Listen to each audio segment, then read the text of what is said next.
Un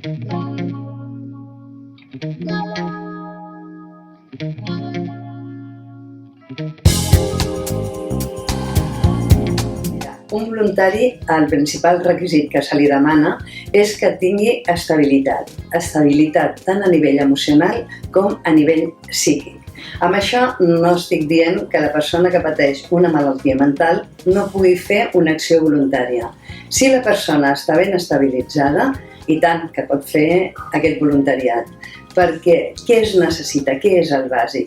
Aquestes ganes de donar-se, d'acompanyar, d'estar al costat d'aquella persona que l'està necessitant.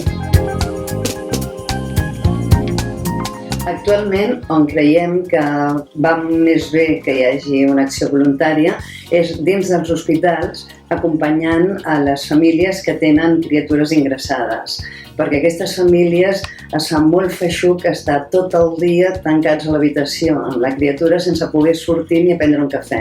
Llavors, mentre ells tenen aquesta miqueta de respir de poder sortir, el voluntari que es queda amb la criatura jugant, fent dibuixos, el que calgui.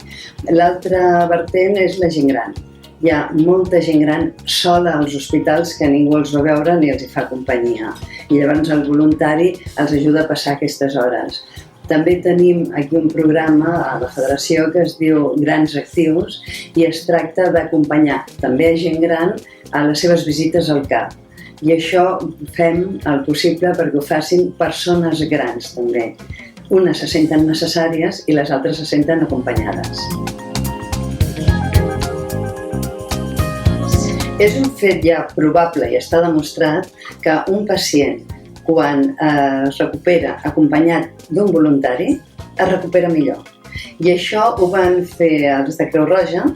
Hi havia un estudi fet a Anglaterra en el qual els metges van descobrir que si quan donaven l'alta en un pacient i aquest anava a casa tenia el seguiment o l'acompanyament d'un voluntari, es recuperava molt més bé que si no tenia ningú que li fes aquest acompanyament.